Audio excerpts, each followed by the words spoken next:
All right, Yvonne. So my first question to you is, do you think YouTube is more for educational purposes or for entertainment? Depends who's looking into it. I would say 90%, 80% is it's entertainment, and 10, 20, 30 sometimes it will be educational. On YouTube, music keeps me sane. Okay, so I listen to music on YouTube every day. But education-wise, I use it for how-to things. For instance, this week I use it to look at how to use NVivo for coding. I was stuck. I didn't know. They said just told us, okay, put your data in NVivo and do. I said, okay. I haven't used NVivo before and all that. Immediately I went to YouTube and I saw a whole bunch of, tutorials on NVivo, and that really helped me to do that work. So it is just great for educational purposes. Unfortunately, I figured that out very late.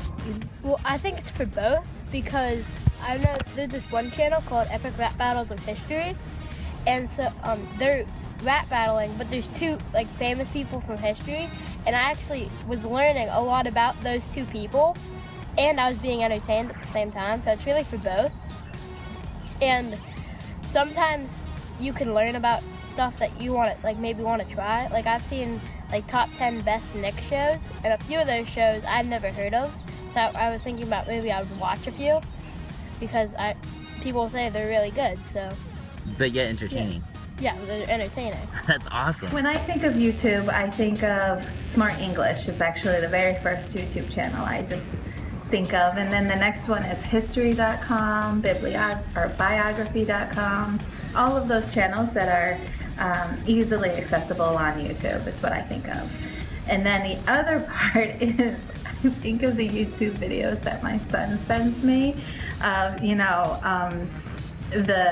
The latest one was a bear playing with a dog and being best friends, of a guy reuniting with his bear friend, all of these random silly things that he sends me. I think YouTube is, personally I use it mostly for entertainment, but I do on occasion use it for education, research, yeah, definitely. When I think of YouTube, I think of entertainment. Definitely.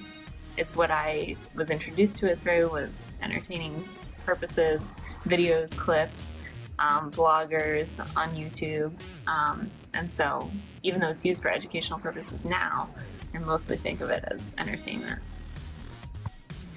By YouTube being used for educational purposes now, I guess I mean that I don't see it as stemming from educational purposes originally. I don't know the history of YouTube, but I don't think of it that way. But today, I've used YouTube for a lot of things educationally.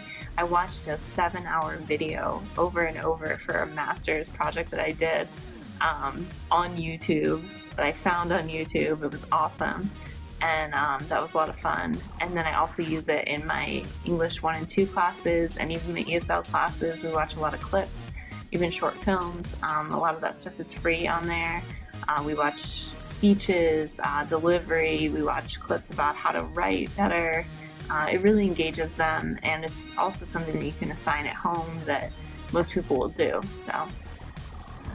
So do you think that YouTube could also be used for educational purposes in higher education, like college? Certainly, it's possible. It depends how well the YouTube videos I made, created, and they draw attention to learn something. The reason why I use YouTube in my higher education classes is because as a teacher, we represent the information in our own way, and when you use YouTube, you're providing another person, almost validating what I just said, but in a way that seems to be to the student a bit more acceptable, in that, well, it's not just my teacher nagging me about it, it's actually on a video on YouTube, I must have to follow through with this. Or they say it in a different way, so sometimes maybe it'll reach that person as well. Well, YouTube should be used in education because I've seen teachers, if they don't really know how to teach it, like the class is getting kind of confused, they could just look it up on YouTube, and it could be like a professional doing it, like a professor at a big university that would be explaining it, and they might have a better way to explain it.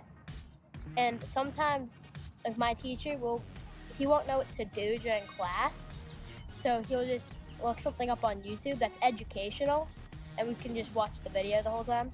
I think it would be a good idea to use YouTube for education, higher education, just because it's easy access. It has a really easy app that you can use on your smartphone, access videos.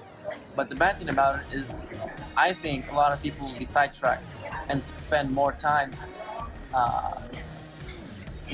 for entertainment because of so much of the side videos, and you will be sidetracked easily. I catch myself doing that all the time. I use YouTube because it's super engaging with students and it's an easy way to get them to participate and engage.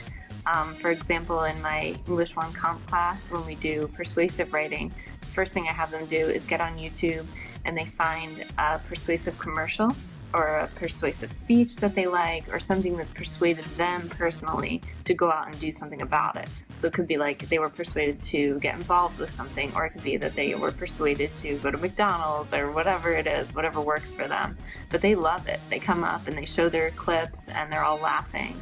And I just think it's a fantastic way to engage. So this student told me that she got all her math lessons through YouTube, and it was way effective and better than what the professor was teaching in class. And so she skipped a number of classes but still managed to pass the class. And the professor was, how come you got all the answers right and you didn't come to class? And she said, well, I figured out to do things, but she didn't open up to the professor, of course, but then she opened up to me and told me that YouTube had a lot of college algebra tutorials, and that's what she was taking her lessons from, rather than taking the lessons from the professor. And at the end of the day, she wanted to pass the class, and that helped her to pass the class. And so it's like, you can't fault her for that. Something got to give. And this was actually her words. She said, Miss Amachi, something got to give. If you can't get it from the professor, there are so many avenues out there, and YouTube is number one. And she gave me those websites. I checked, and they were very, very good, very productive. So I would say YouTube is very, very important. I asked her, did you go to YouTube to write my essays? But she said no. I hope so, but of course, she will not tell me, but basically she's using YouTube for English too. Who knows? There are so many tutorials about how to write thesis statement, organization, how to put essays together. If it's research, there are a lot of tutorials on that. The last question here deals with the identity in YouTube channels. Do you think it's different than the identity people have outside other YouTube channels? Well, there is certainly different. There's a lot of different people. Some just do YouTube channels to draw attention, so they act weird, crazy, whatever, just to draw viewers and make some money. Others do actually they appear as they is real in their life. So you have to look, you have to know them personally to know what they present on YouTube. I don't think YouTube has anything to do with that. I mean, you can stage yourself, just me and you talking right now. So I can do just the same in person or on YouTube, but I think YouTube makes it easier to do that. But that's good. Sometimes people need to stage themselves. I don't want to know how you are really, Well, a lot of times the person will be the same, but whenever they have only a few people watching, but as they become more popular, they're kind of watching what they're saying a bit more and kind of going into more detail about stuff that they're talking about. Because if it's just your friends, you kind of know and you kind of like the same things, but if it's a whole YouTube audience, you don't really know who you're talking to, so you always want to be like that. And on YouTube, anybody can see it, but with your friends, you could try to make sure that it's just your friends hearing it. You could have a bit more control over that.